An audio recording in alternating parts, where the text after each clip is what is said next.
Hi all, good morning. ಬೆಳಗ್ಗೆ ಎದ್ದು first ಮಾಡುವಂಥ ಕೆಲಸನೇ ಬಾಗಿಲು ಒರೆಸೋದು. ಬಾಗಿಲು ಗುಡಿಸಿ ಒರೆಸಿ ಇನ್ನು ಮಿಷಿನ್ನು ರನ್ನಿಂಗ್ ಇಟ್ಟು ಬ್ರೇಕ್ಫಾಸ್ಟ್ಗೆ ಕೂಡ ಪಟ ಪಟ ಅಂತ ರೆಡಿ ಮಾಡ್ಕೊಬಿಟ್ಟೆ. ಇನ್ನು ಬ್ರೇಕ್ಫಾಸ್ಟಿಗೆ ಕರ್ಬೇವಿನ ಸೊಪ್ಪಿನ ಚಿತ್ರಾನ್ನ ಮಾಡ್ಕೊಂಡಿದ್ದೆ. ಅದು ಕೂಡ ಸಿಹಿ ಲಂಚ್ ಬಾಕ್ಸ್ಗೆ ಹಾಕಿ ಮತ್ತು ಆ್ಯಪಲ್ ಕೂಡ ಕಟ್ ಮಾಡ್ಕೊತಿದ್ದೀನಿ. ಸಿಹಿ ಫ್ರೂಟ್ಸ್ ಎಲ್ಲ ಏನೂ ತಿನ್ನಲ್ಲ, ಬಟ್ ಇವತ್ತು ನೋಡೋಣ ಅಂತ ಹೇಳಿ ಆ್ಯಪಲ್ ಕಟ್ ಮಾಡ್ಕೊತಿದ್ದೀನಿ. ಇನ್ನು ಆ್ಯಪಲ್ ಬ್ಲ್ಯಾಕ್ ಆಗಬಾರ್ದು ಅಂತಂದರೆ ಒಂದು ಬೌಲಲ್ಲಿ ಸ್ವಲ್ಪ ಉಪ್ಪು ಹಾಕಿ ಆ ಕಟ್ ಮಾಡಿರೋ ಆ್ಯಪಲ್ಸ್ನ ಆ ಬೌಲಲ್ಲಿ ಒಂದು 5 ಮಿನಿಟ್ಸ್ ಕಾಲ ನೆನೆಸಿದ್ರೆ ಸಾಕು. ಬಾಕ್ಸ್ಗೆ ಹೆಂಗೆ ಹಾಕಿರ್ತೀವೋ ಹಾಗೇ ಇರುತ್ತೆ. ಇನ್ನು ಸಿಹಿ ಕೂಡ ಇದ್ದರು, ಅವ್ರಿಗೂ ಕೂಡ ಗ್ಲಾಸಲ್ಲಿ ಹಾಲು ಕೊಡ್ತಿದ್ದೀನಿ. ಸ್ವಲ್ಪ ದಿನದಿಂದ ಸಿಹಿ ಫೀಡಿಂಗ್ ಬಾಟ್ಲಲ್ಲಿ ಹಾಲು ಕುಡಿತಿದ್ರು, ಅದನ್ನು ರೂಢಿ ತಪ್ಪಿಸ್ಬೇಕು ಅಂತ ಹೇಳಿ ಗ್ಲಾಸಲ್ಲಿ ಹಾಲು ಕೊಡ್ತಿದ್ದೀನಿ. ಬಟ್ ಅದು ತುಂಬ ತರಲೆ ಮಾಡ್ತಾಳೆ, ಕುಡಿತಿಲ್ಲ. ಅದಕ್ಕೆ ಬೈತಿದ್ದೀನಿ, ಏನೂ ಆಗಲ್ಲ ಕುಡಿಬಹುದು ಅಂತ. ತುಂಬ ಪ್ರೀತಿಯಿಂದ ಹೇಳಿದರೆ ಕೇಳಲ್ಲ. ಕೆಲವೊಂದು ಸರಿ ನಾನು ತುಂಬ ಕೋಪದಿಂದ ಮಾತಾಡಿದಾಗ ಮಾತನ್ನ ಕೇಳ್ತಾರೆ. ಇನ್ನು ಸಿಹಿ ಸ್ಕೂಲ್ಗೂ ಕೂಡ ಟೈಮ್ ಆಗಿತ್ತು. ಫ್ರೆಶ್ ಅಪ್ ಮಾಡಿಸಿ ಅವಳಿಗೂ ರೆಡಿ ಮಾಡಿದೆ. ಇನ್ನು ಬ್ರೇಕ್ಫಾಸ್ಟ್ ಕೂಡ ಮಾಡಿಸ್ತಿದ್ದೀನಿ. ಮಾರ್ನಿಂಗ್ ಬ್ರೇಕ್ಫಾಸ್ಟ್ ತಿನ್ಸೋದೇ ಒಂದು ದೊಡ್ಡ ಕೆಲಸ ಆಗಿರುತ್ತೆ ಸಿಹಿಗೆ. ಏನೋ ಪೂಸಿ ಹೊಡೆದು ಬ್ರೇಕ್ಫಾಸ್ಟ್ ಕೂಡ ಮಾಡಿಸಿ ಸ್ಕೂಲಿಗೆ ರೆಡಿ ಮಾಡಿಸಿ ಕಳಿಸ್ತೀನಿ.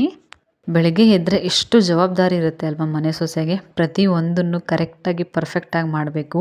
ಇನ್ನು ಸಿಹಿಗೆ ಬಿಸಿನೀರೇ ಕೊಡೋದು, ಯಾಕಂದರೆ ಈ ವೆದರ್ಗೆ ತಣ್ಣೀರು ಕೊಟ್ಟರೆ ಖಂಡಿತ ಕೋಲ್ಡ್ ಆಗುತ್ತೆ. ಯಾಕಂದರೆ ಮಕ್ಕಳಿಗೆ ಇಮ್ಯುನಿಟಿ ಪವರ್ ತುಂಬಾ ಕಡಿಮೆ ಇರುತ್ತೆ. ಸೊ ಬಿಸಿನೀರು ಕೊಡೋದ್ರಿಂದ ಯಾವುದು ಇನ್ಫೆಕ್ಷನ್ಸ್ ಆಗಲ್ಲ. ಹಾಗೆ ಅತ್ತೆ ಕೂಡ ಹೋಗಿ ಸಿಹಿನ ಬಿಟ್ಬಿಟ್ಟು ಬಂದರು. ಹಾಗೆ ಲಕ್ಷ್ಮೀ ಹಬ್ಬಕ್ಕೆ ಎಲೆಗಳೆಲ್ಲ ತಂದಿದ್ವಲ್ಲ, ಆ ಎಲೆಗಳನ್ನೆಲ್ಲ ಮಿಕ್ಕಿರೋದನ್ನೆಲ್ಲ ಎತ್ತಿ ಚೆನ್ನಾಗಿರೋದನ್ನೆಲ್ಲ ಎತ್ತಿ ಜೋಡಿಸ್ಕೊತಿದ್ದೆ. ನನಗೂ ಕೆಲವೊಮ್ಮೆ ಎಲೆ ಅಡಿಕೆ ತಿನ್ನೋದು ತುಂಬ ಇಷ್ಟ ಆಗುತ್ತೆ. ಕೆಲವೊಮ್ಮೆ ತಿಂತೀನಿ, ಒಂದು ವೇಳೆ ಎಲೆ ಇದ್ದರೆ ಎಲೆ ತಿಂತೀನಿ, ತುಂಬ ಚೆನ್ನಾಗಿರುತ್ತೆ. ಎಲೆ ಅಡಿಕೆ ತಿಂತಿದ್ರೆ ನಂಗೆ ನೆನಪಾಗೋದು ನಮ್ಮ ಅಜ್ಜಿ ತಿಂತಿದ್ರಲ್ಲ, ಅವ್ರ ಜೊತೆ ಈಸ್ಕೊಂಡು ತಿಂತಿದ್ದೆ. ಹಾಗೆ ನಾನು ಬೆಳೆದಿದ್ದು ಕೂಡ ನಮ್ಮ ದೊಡ್ಡಮ್ಮ ಮನೆಯಲ್ಲಿ. ಸೊ ದೊಡ್ಡಮ್ಮ ಕೂಡ ಹಾಕ್ಕೋತಿದ್ರು, ಅವ್ರ ಹತ್ರನೂ ಸ್ವಲ್ಪ ಈಸ್ಕೊಂಡು ತಿಂತಿದ್ದೆ. ಅದೆಲ್ಲ ನೆನಪಾಗುತ್ತೆ ಎಲೆ ನೋಡಿದ್ರೆ.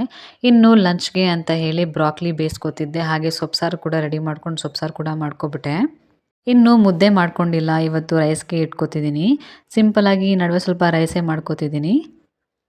ಹಾಗೆ ಬ್ರಾಕ್ಲಿ ಫ್ರೈ ಕೂಡ ರೆಡಿ ಮಾಡ್ಕೊತಿದ್ದೀನಿ. ಲಾಸ್ಟ್ ಟೈಮ್ ಬ್ರಾಕ್ಲಿಯಲ್ಲಿ ಟಿಕ್ಕಿ ಮಾಡಿದ್ದೆ. ಈ ಸರಿ ಜಸ್ಟ್ ಫ್ರೈ ಮಾಡ್ಕೊಳ್ಳೋಣ ಅಂತ ಹೇಳಿ ಸ್ವಲ್ಪ ಫ್ಲೇವರ್ಗೆ ಆರಿಗಾನೋ, ಚಿಲ್ಲಿ ಫ್ಲೇಕ್ಸ್, ಸ್ವಲ್ಪ ಬಟರ್ ಹಾಕಿ ಹಾಗೆ ಸ್ವಲ್ಪ ಆಯಿಲ್ ಕೂಡ ಹಾಕಿ ಚೆನ್ನಾಗಿ ಮಿಕ್ಸ್ ಮಾಡಿಕೊಂಡು ಉಪ್ಪು ಖಾರ ಎಷ್ಟು ಬೇಕೋ ನೋಡ್ಕೊಂಡು ಮಾಡ್ಕೊಂಡಿದ್ದೆ. ತುಂಬಾ ಚೆನ್ನಾಗಿ ಬಂದಿತ್ತು. ಹಾಗೆ ಕಿಚನು ಕೂಡ ಕ್ಲೀನ್ ಮಾಡ್ಕೊಂಡು ಆಫೀಸ್ಗೂ ರೆಡಿ ಆದೆ. ಓಕೆ, ಸಿಗ್ತೀನಿ ನಾನು ನಿಮಗೆ ನನ್ನ ನೆಕ್ಸ್ಟ್ ವ್ಲಾಗ್ನಲ್ಲಿ. ಅಲ್ಲಿ ಗಂಟ ಟೇಕ್ ಕೇರ್, ಬಾಯ್ ಬಾಯ್.